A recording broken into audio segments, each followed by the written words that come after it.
Fitness Movement is brought to you by ZOAR Fitness. We offer coaching and individualized program design, as well as educational content for coaches and athletes. It's all one place, ZOARFitness.com.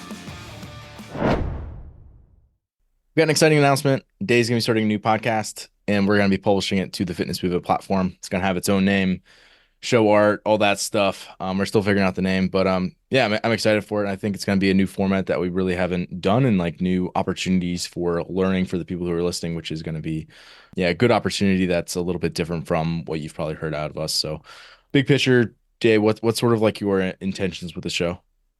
Yeah, this show, like the way I was thinking about it is to bring more education on everything health and fitness related outside of the CrossFit realm. So in the CrossFit, if you're an athlete or a coach, there's a lot of things that you're good at understanding or doing. I know that CrossFit's big, obviously, on Olympic weightlifting, and increasing endurance if you're doing a lot of zone 2 work, interval training, all those things.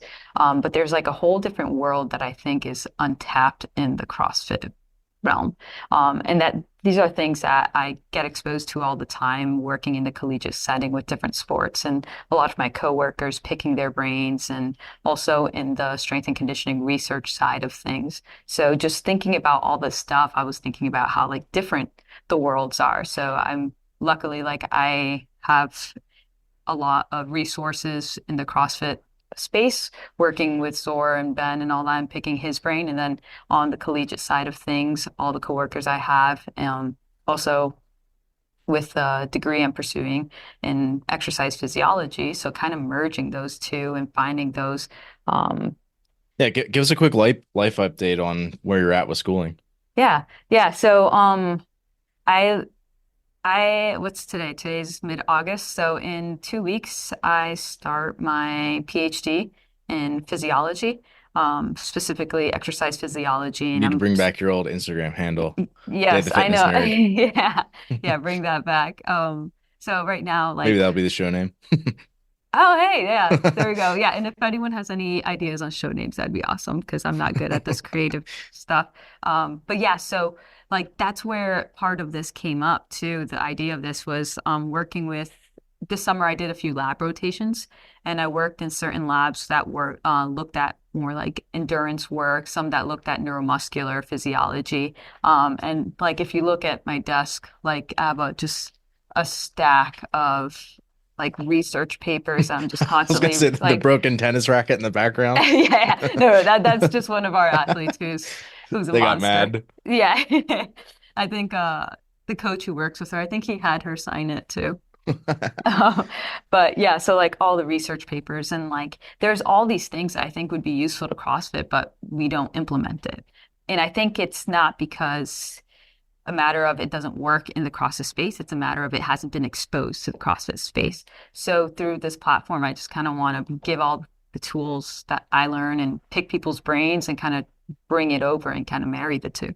hmm Are you thinking more like technology things, like things that like are measuring recoverability, or like other, like you talked about, like force plates when you're here at Lumber Capital, and that kind of thing, or like more like training, like protocols and tools that way? Both. So I Yeah. know like at work, I do a lot of like the sports science work in the department. And so the technology stuff, it's cool, but it's also not accessible to everyone. Like you don't go Right. to like a Yeah. CrossFit gym, is like, oh, there's force plates, there's a force frame, and velocity-based training, although it would be extremely useful, Right. especially in this sport. Um, but there's other technologies that most people have, like wearable sensors and whoops and heart rate straps and all that. But there's also a lot of, I think, protocols and like strength training progressions and tools that we can use in the sport that I think is hasn't been really talked about, or it's kind of untapped, I would say. Yeah.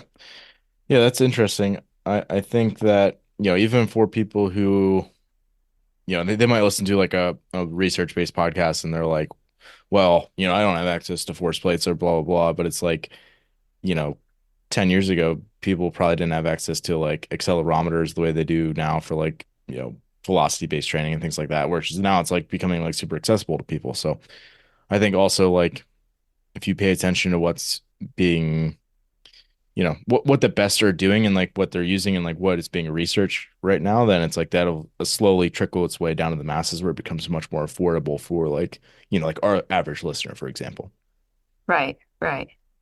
And yeah, and like I was saying before, I think there's a big divide in the two, right?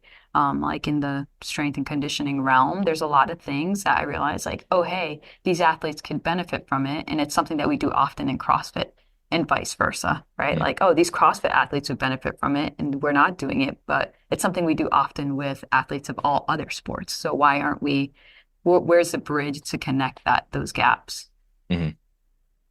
Yeah. Do you got any particular training modalities that could like come to mind or like protocols or things along those lines that like just give us a little teaser, like anything that comes to mind when it's like people should be using this, but they're not.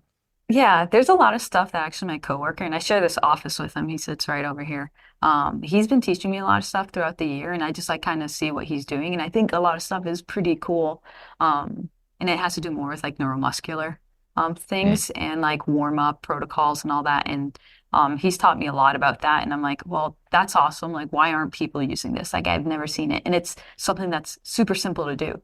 And like, why aren't we looking at it? And then once he kind of introduced me to that, I started getting into like neuromuscular research and all that. And did like a small rotation at a lab on campus, and the professor was someone who did a lot of strength training research on the neurophysiology side. And he was giving me all this background. And I'm like, why aren't we paying attention to this? It's so powerful. So mm, there's that stuff. And then also, I think just a lot of one of the other professors I was working with, and I'll be working with again the beginning of this semester, does a lot of endurance work and does a lot of cool protocols and all those things. So I'm like, cool. So like again, why isn't this something that's like common knowledge? It's very easy to do and it's super accessible and it's like, why hasn't it been popularized amongst the masses? So yeah. yeah. Cool. Yeah. That'll be really yeah, interesting. I mean, again, I think anytime people can get kind of outside their bubble, their sphere of like things that they typically listen to. And again, coming from someone who also understands like who our average listener is and like what makes them tick and like what, they're excited about, and then also kind of introducing a little bit of new is going to be good. So, are most of these going to be like interview style shows? What's the plan with that? Yeah, mostly interview style shows. I already have a list of people that I would like to talk to and all that. And then also some things that I've learned through research that I'll probably just like talk about in a short, like 20, 30-minute podcast. Short Short, 20, short, 30, short 60 minute quotations. podcast. Me just like citing different research papers for 20, 30 minutes. But things that I've learned and just kind of doing that. But I like to hear other people speak and subject Yeah, matter experts speak and I listen. So that would be the preferred method of disseminating the information. awesome. Yeah, I'm excited for it. It's also cool because people have gotten to know you a lot better just because you've been on a lot of our shows. So it's like at this point, people are familiar with you and you've already got the audience. So I hope it takes off to the degree it should because I think it's going to be awesome. So Yeah, I think most people have realized I'm not much of a talker, especially in like our name game videos and all that. So the Chris and podcast I will are kind always of be, asking Day questions in our yeah. recording because we're like, Day, you got to talk. I'm like, oh, they did a great job. So the podcast hopefully will be formatted that way where I could get people to talk a lot about what they do Yeah. and stuff that they love doing and all that, share their passion, and I get to listen and ask questions. In your defense, though, you also are much better in the one-on-one setting. It's like when you're in a group, that's when you start, Yes, yes. And closing down a that's bit, something, which is understandable. yeah. I always get that. I get that feedback a lot too. Also, Chris and I have been like we're doing those for how long now? So we're both like, generally I'm not a very outgoing person unless it comes to like talking about CrossFit, then people can't get me to shut up, which is like so typical about anyone within CrossFit. Like you can't get them to shut up about it. And then Chris is obviously he's He's Chris. high energy. He's high Yes. energy. That's a great Yes. way to describe him. So Yeah. yeah. Yeah. It'll be you're leading the show, so it'll be yeah, you'll get your thoughts out. It'll be good. Yeah. Yeah, for sure. It'll be interesting. Awesome. Well, yeah, Fun. if people got you know, interviews that they want to hear, like people that they want to hear from, topics that you're interested in learning about. That's a little bit more, yeah, like detailed or research based or anything along those lines. That might kind of fit this show really well. Send them over today. What's your Instagram handle, Day? Oh man, I think it's just my full name, which is pretty long actually.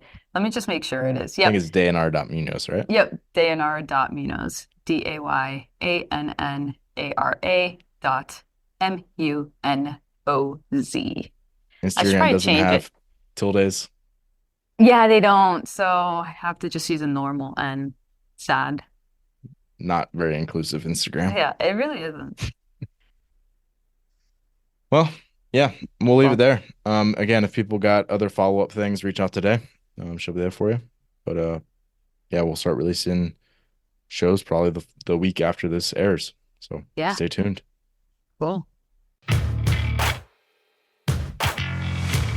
Thanks for listening today. If you're someone who just started listening to the show, I would encourage you to subscribe so you can stay up to date. If you're someone who's been listening for a while, I would encourage you to rate and review the show. And lastly, the best thing that you can do to support our work is also the best thing that you can do for your performance.